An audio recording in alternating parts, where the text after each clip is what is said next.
In the last section, we took a look at when functions would have minimums and maximum values, or local mins, local maxes, and also absolute mins and absolute maxes. And one of the questions that we still kind of are left with is, how do we know whether these critical numbers, which correspond to, remember, these potential candidates for where mins and maxes occur, how do I know if these actually result in local mins or local maxes, or maybe none of the above?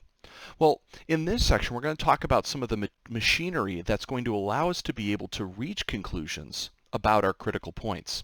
And this is all wrapped up in the discussion of what we call the mean value theorem.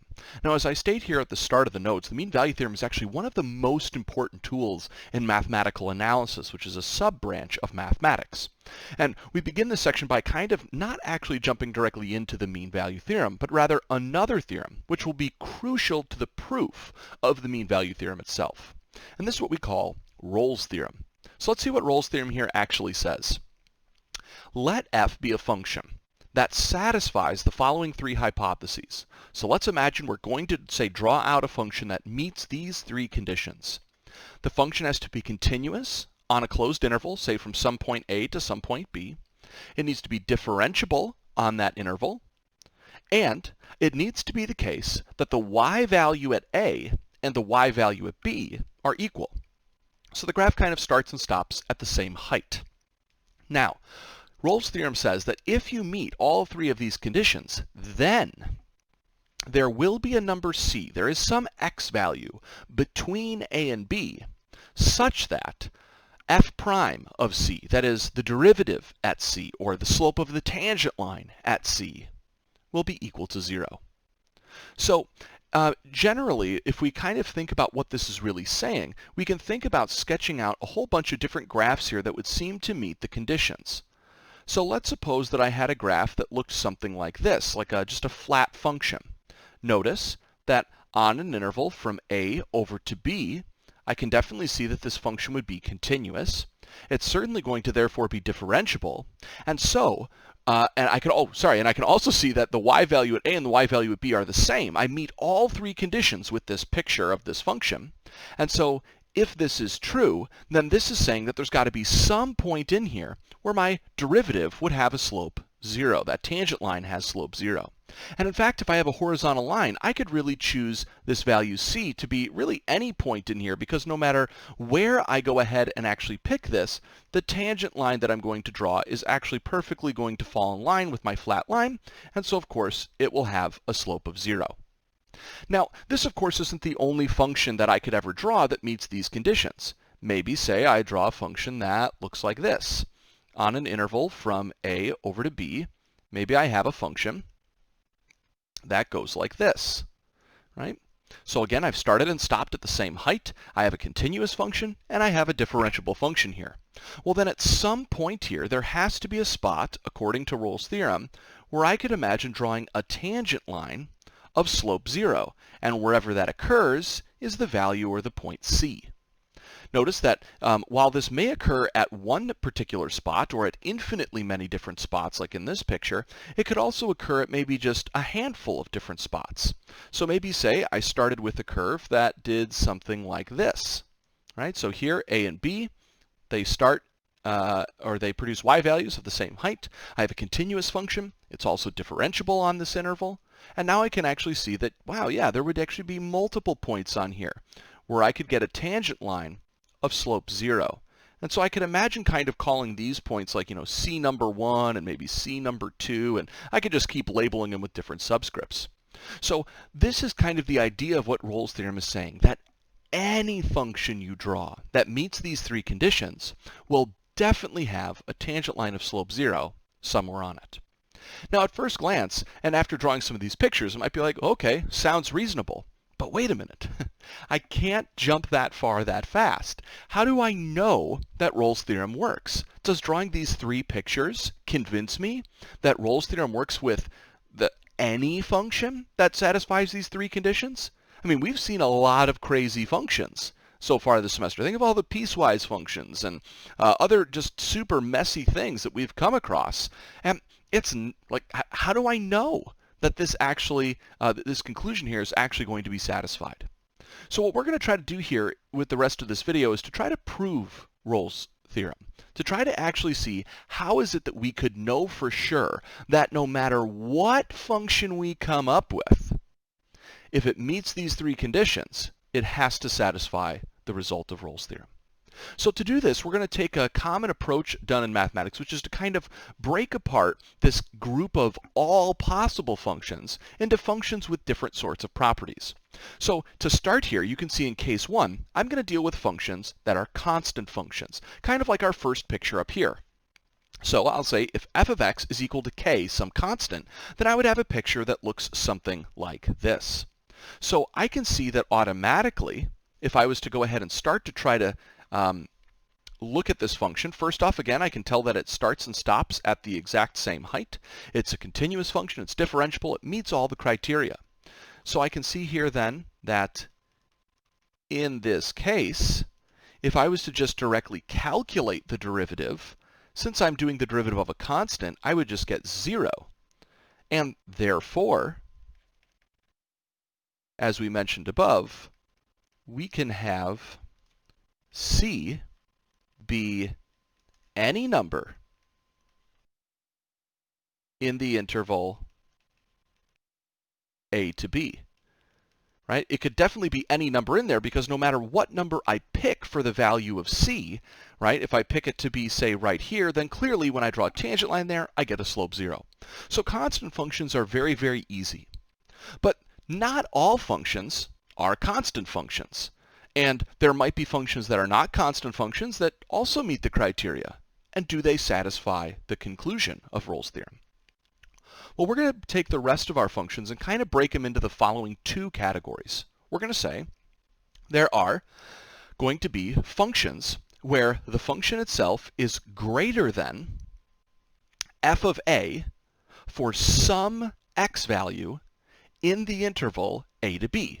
That means that f of a would kind of be like our starting height, right? I can imagine it over here in the picture. And that at some point, there is some group of functions where there is some point down the line after a where I get a larger y value. This is a possible group of functions. Functions that have a start point and somewhere after them a point that's higher. Now you can also kind of compare that with what we have down here in case 3, where we're going to say, let's suppose that f of a exists right here. Okay, that is my starting y value, and my starting y value is going to be bigger than some other y value in the picture. And so if you think about cases 1, 2, and 3, you can see we've actually broken down every possible function into these categories. There are functions where there is a point that is lower than what we start with, functions where there is a point higher than what we start with, and functions where nothing is ever lower or higher than what we start with. And so these are kind of the only choices for functions. So if we can show that in case 2 and case 3 that Rolle's theorem still holds, then we're in business. And to do this, let's take a look at how we can use the extreme value theorem from the last section. So I'll even say here that by the extreme value theorem, abbreviated EVT, remember that the extreme value theorem had a condition. It required that we had a continuous function on a closed interval. But remember, we're assuming that we're working with a continuous function on a closed interval. So we know the extreme value theorem applies here.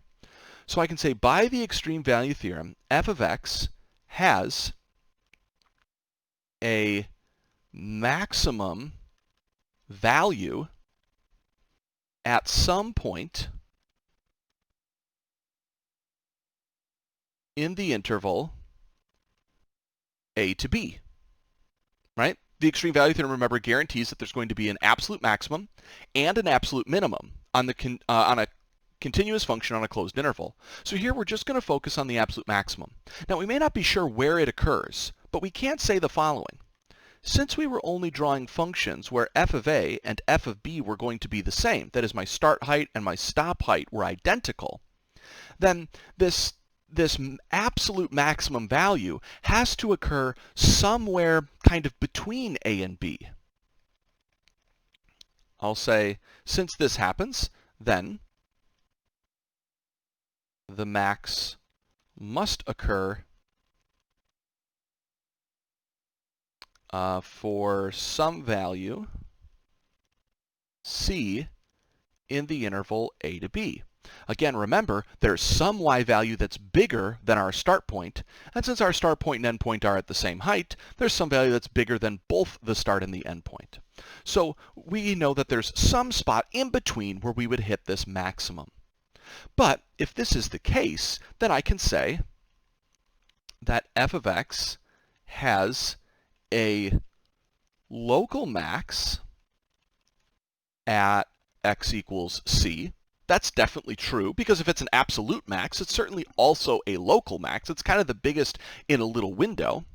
And so I could then say, wait a minute, since I have a local maximum at a particular value, and by hypothesis 2, we know that f of x must be differentiable at x equals c, then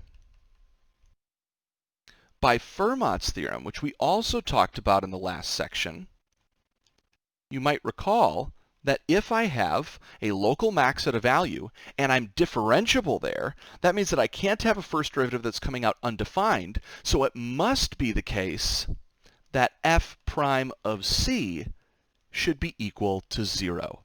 So this here would actually conclude this individual portion of the argument. We have kind of 2 out of the 3 portions complete. If it's the case that I have a point that's higher, then there's got to be some point in here where there's a max, and at that max it's a local max. The function has to be differentiable, so I must have a slope of 0. Case 3 is actually going to work pretty much the same way. I'll even state here that this case is very similar to case 2. And here's how we would actually make this comparison here. Again, we can start by saying by the extreme value theorem, f of x has a minimum value on the interval from a to b. Again, I meet the conditions for extreme value theorem, and here I'm just going to focus on the fact that I know that there must be an absolute minimum value. But I can also state that since f of a and f of b are going to be equal for all the functions that we're drawing, and remember that there has got to be some point where my function is smaller than my starting point, then this minimum must occur for some point, or at some point c, in the interval a to b. It can't be at the endpoints because there's a point lower than the endpoints. However, if there's a minimum there, then I can say that f of x has a local min at x equals c, and f of x is given to be differentiable on the entire interval from a to b, so definitely at c. And so, by Fermat's theorem,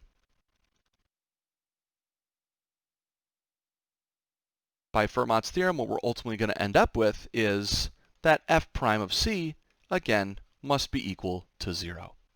So this is kind of a really interesting sort of an argument here where I'm breaking apart all functions into these 3 categories, and then I'm showing that no matter which category I'm in, I always end up with a function that ends up equaling, or whose derivative ends up equaling 0 at some particular point.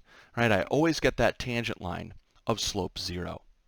So this is kind of a strange sort of way to start this section. It's a really kind of abstract sort of theorem here that we're starting with. I think the best way to attempt to remember Rolle's theorem is to go ahead and actually take a look at drawing out a picture of what Rolle's theorem is attempting to guarantee us. But you can also start to think about what are some of the relevancies behind Rolle's theorem. Why does it matter? What can it really tell us? Well, kind of interestingly here, we can see that, or we could ask the question, what does Rolle's theorem tell us about a ball, say, that is thrown upward from ground level and comes back to the ground? Well, if I was to think about this, if I was to imagine that like I take a ball and I throw it up into the air, and then I know eventually the ball is going to turn and come back down and hit the ground. Well, what this tells me is something actually about, well, let's see, if the ball's starting at the ground, and it's going to stop on the ground, then I'm starting here at the same height. I could imagine that there's going to be a function that models its position. And this function should be continuous because, again, the ball's not going to just like magically teleport itself to a different location. It's going to kind of move in a smooth motion up and then down.